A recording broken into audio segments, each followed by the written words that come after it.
Okay, let's do it. Y'all, you guys, ladies and gentlemen, Let studio audience, we the this is like the this is daunting. yeah. Arc 26 is Arc 26 of Worm.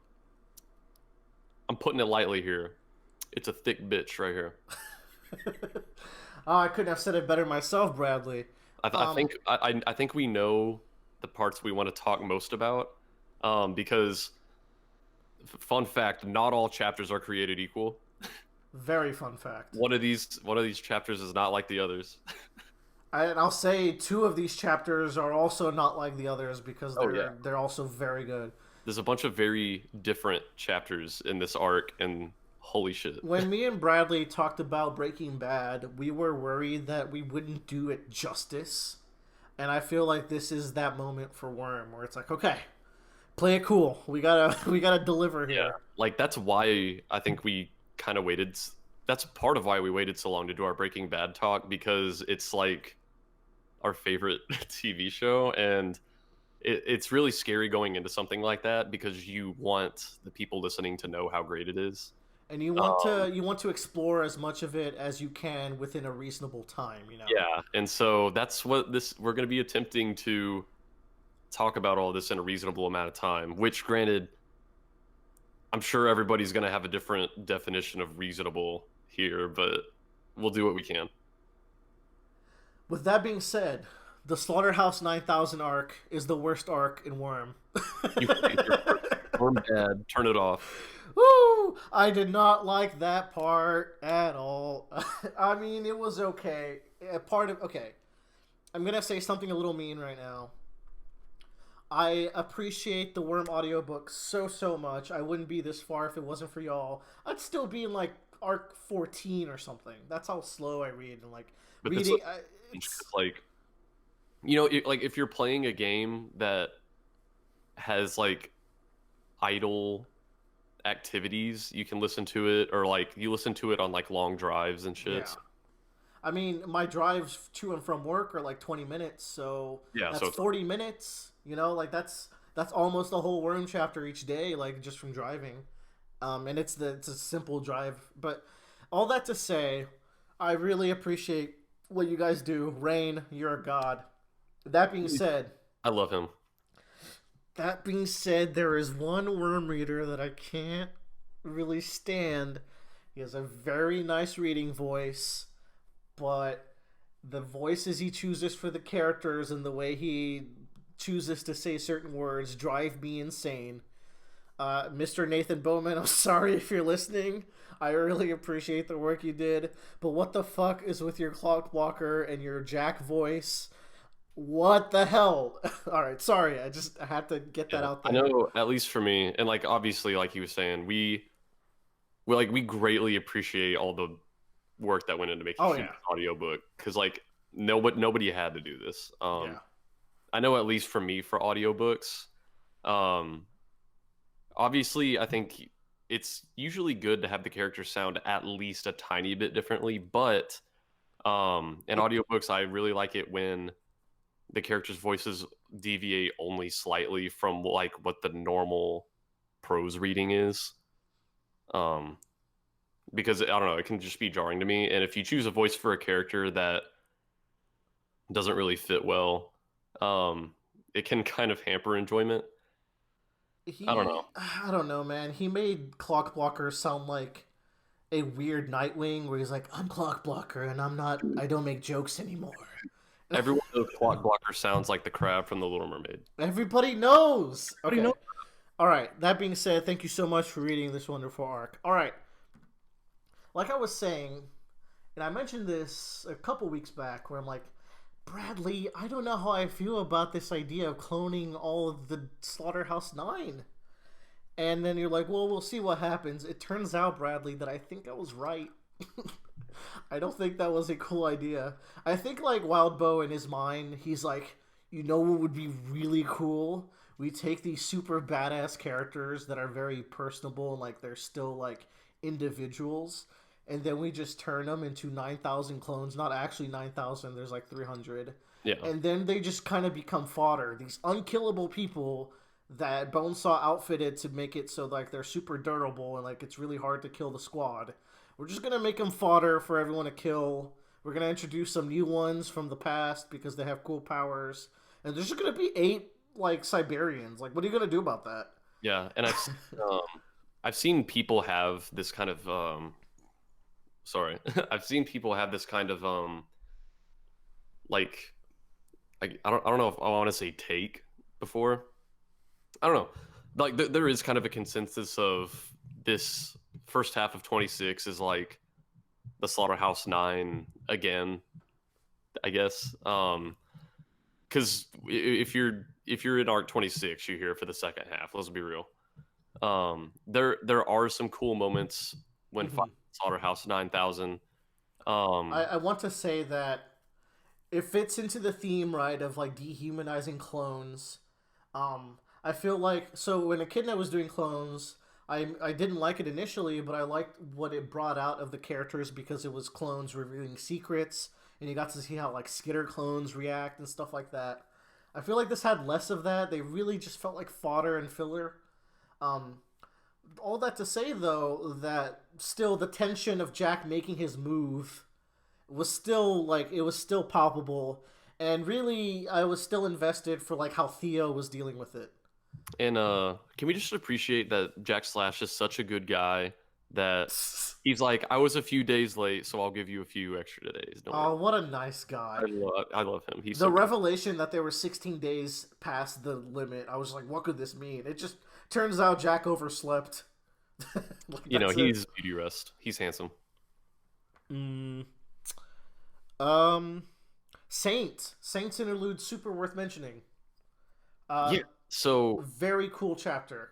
there's kind of a there's kind of a running tension in this arc for me, or at least there was the first time I read it, where throughout arc 26, there's this running deal where I'm like, what the fuck is the end of the world going to be? Because Yeah, there's a bunch of kind of threads that were led on to believe it might be where there's the immediate threat of the Slaughterhouse 9000. I'm like, okay, well, can they actually end the world? Maybe, I don't know. And then we run into other things where it's like, oh, well, Jack's going to Nilbog. Maybe he's going to be the end of the world. And it's like, well, Eidolon shows up and Taylor's like, well, I don't want Jack to corrupt you because you might be the end of the world. And then there's other stuff where it's like, well, they're like breaking down all of Dragon's like restrictions as an AI to combat the Slaughterhouse 9. What if that's they the end of the world. knock down the wrong like Yeah. constraint and she's the end of the world? And so And then Saint knocks her down, and like, what if that's the end of the world? yeah, it's like what if the world ends because we don't have Dragon here? And I want to say how good that is because they all felt justified, and it's a credit to how Wild Bow's world building and Wild Bow tells his story. I think his big writing style is stories for multiple perspectives, and I think by doing that as well as he did, these all felt like viable threats, and it was maybe yeah maybe that was the best through line of this whole arc. so yeah, So yeah, good job, Wild Bow. Um, so Saints, man, I feel like there could be some debates made with Saint here. oh, there certainly is. I don't even know how to approach even introducing this debate because okay, he kills Dragon because he's like her father says that she is not built to have this much freedom, and if she starts getting this much freedom, it could spell the end of the world. So here's the destruction key. Here's how you take her out. And it's hard to say if Saint is petty that Dragon can do so much more than him, or if he truly believes that she is the end of the world. And then that's one layer of it. Like, what were Saint's intentions, and what do you believe his intentions were?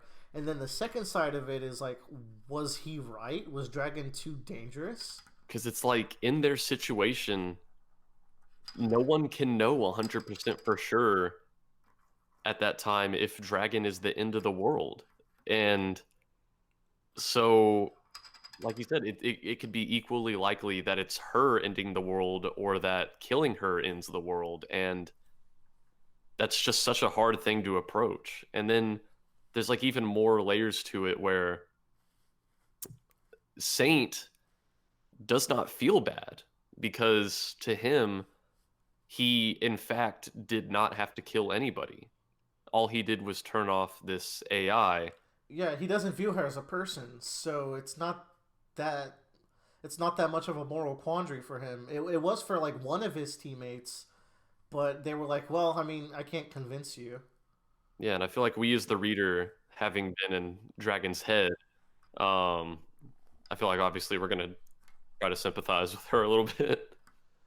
I have the benefit of the doubt with a lot of these characters, but I'm gonna say Saint did it out of jealousy, and he was wrong that Dragon would turn because I feel like Defiant would have reeled her in. And I mean, there's also this aspect of like she never loved you, Defiant. You that's how she was programmed to like react around you, and it's like, oh god, there's too many layers to this. Like on some level, I do think he was looking out for the Earth here, but I do think there is a element to his personality where he wants to be the one who saves the day. He wants to be the hero. He wants to be important. Mm-hmm. And I think maybe that's not why this conviction against Dragon started when he found the box, but I think maybe that's why the conviction grew as strong as it did. Yeah, it might be a very strong contributing factor. Man, I felt all sorts of wrong at the end of this.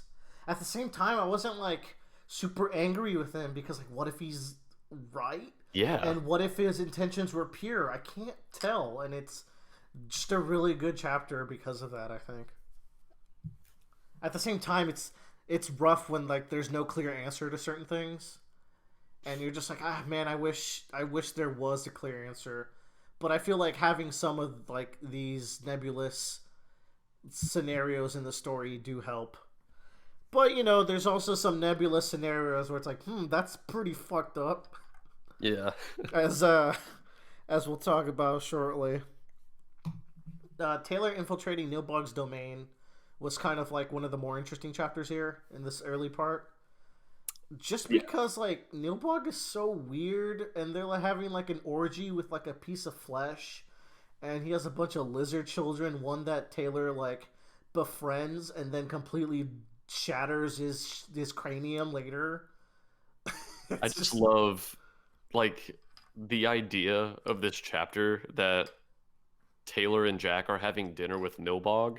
They're having throw up dinner as 'Cause I'm well. like, this is another one of those things where it's like, if you told me this shit like 5 arcs ago, I would have been like, you've got to be kidding me. Like, how does this even happen? But Yeah. it does, and it just becomes a battle for Nilbog's soul, where Jack is playing him and Taylor's trying to play him, and Theo shows up and he's like, "Here's what I'm thinking." And it's even funnier because Nilbog like makes a little devil and angel on his shoulder, and he gives the angel to Jack and the devil to Taylor, and she's like, fucking serious.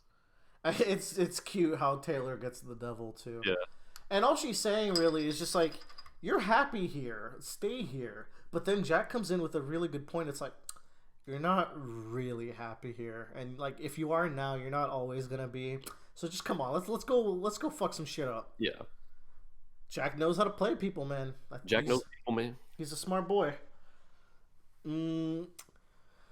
They escape from here, and there's a bunch of action here, but they get the nine cornered. Taylor's the only one there. She gets there first, and she has to make some tough decisions in a very short span of time.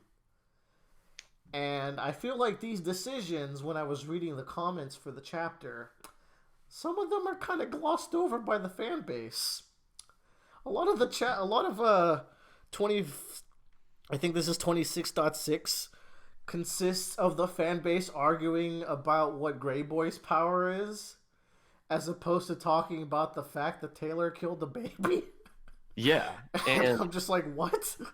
like we were talking about this where there's an argument that can be made that Taylor doing this could be the right move potentially. How you know, there are reasons that this could be justifiable. That being said, I myself in a million years could not have made myself do what she did. Let's break down the mechanics of the situation, right? Yeah. Because all of 26.6 is a masterclass in tension in my mind. Because you get that video of Purity being tortured, Oh my god. and even she's trying to throw Aster She out the tries window. to throw her baby out of a window because that is preferable to Gray Boy getting a hold of this baby. So it's like, wow, yikes! Even her own mother, who, by the way, created a huge rampage when she thought her baby was kidnapped, right? In That's like how arc much she loves six. her baby. Man, just putting it into context, right? Crusader is just writhing in pain in the corner as well. Gray Boy is just kind of taunting them. That whole video, as it's happening, Taylor is like listening to it, but she's also looking for the nine, which is how she Yeah. gets there first. There's also this undercurrent of like, here's a room full of nine fetuses. You guys can kill them, I guess. And it's like, oh Jesus Christ. Whew. Um, and then when Taylor gets there, she shoots a potential hostage. It wasn't a hostage. But then the big point happens where, first of all, she's this whole arc been thinking about what is the end of the world? Is it Jack getting to a person and utilizing their powers to end the world and convincing them to end the world? Or is it like a power is born that can fundamentally break the rules of how everything works? Stuff like that. Aster kind of potentially could be both. She could be captive by Jack, and grow up as this huge, powerful beast that ends the world, or like her power awakens there, and he can utilize it. So she can be the world ender. But then there's also the aspect of like mercy, which is like, oh, if Aster gets caught, maybe she's not the end of the world, but it would be more merciful if she wasn't caught at all, and like Yeah. being dead would be better. Now, a discussion that could be had is what was in Taylor's mind when she shot that bullet? Was it trying to stop a potential end of the world or trying to mercy kill this baby? Because that's the thing. I There's a Taylor, varying level of fucked upness to either one. I think one of the kind of thoughts we settled on isn't necessarily what Taylor did. It's the apparent ease Yeah. with which she did it. As like almost verbatim, she's like, I turned the corner, I shot a Cherish and then a nice guy, or like a Scarface or whatever it's called, Slipskin, and then I shot Aster, And then she moved on. and then I tried to shoot Jack. That was it. She was like, and then I turned my gun to Aster, and then I shot. And then the only other line that refers to this is, I was shaking at the panic of what I did. But that's about it. So we spare like 3 sentences to Taylor's killing this baby. She didn't really think about it beforehand. Like there wasn't any And thought of like she didn't even like the whole lead up to this scene. She didn't think about the baby. She wasn't like, oh, she didn't even mention like, oh, Aster's there as well. What am I gonna do about Aster? She just kind of turns the corner and does it. yeah, and like we said, we don't get a full look into Taylor's mind at how she feels about what she did. I kind of consider two possibilities where there's the first one where she's trying to avoid thinking about it. And there's the other possibility where I think back to two things we talked about before the time skip. We talked about Fierce and we talked about Cauldron, where they have been doing the quote unquote wrong things for the right reasons for a lot longer than Taylor has. And they have reached the point in their life where they feel much less bad about doing these things. They second guess themselves a lot less than Taylor does. They accept the necessary evils as things that they had to do, and they don't necessarily lose sleep over it.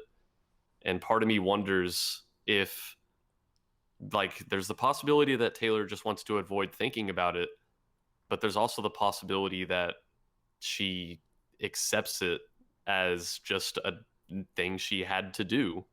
And that can be scary to think about because it's been 2 years since she first had that meeting with Cauldron, and how much has she gone down this path of I have to do these things?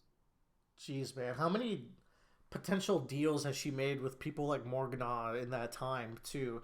Like she wasn't outright breaking the law, but maybe like these kinds of deals might have been happening while she was making these meetings, and she Yeah, just became numb to it. because there was that first meeting with Cauldron, and they made the deal with Mordnog, and when Khonsu was beat, Mordnog was one of the ones who was there, and while we were doing all the time skipping around, we saw that these meetings with Cauldron were ongoing.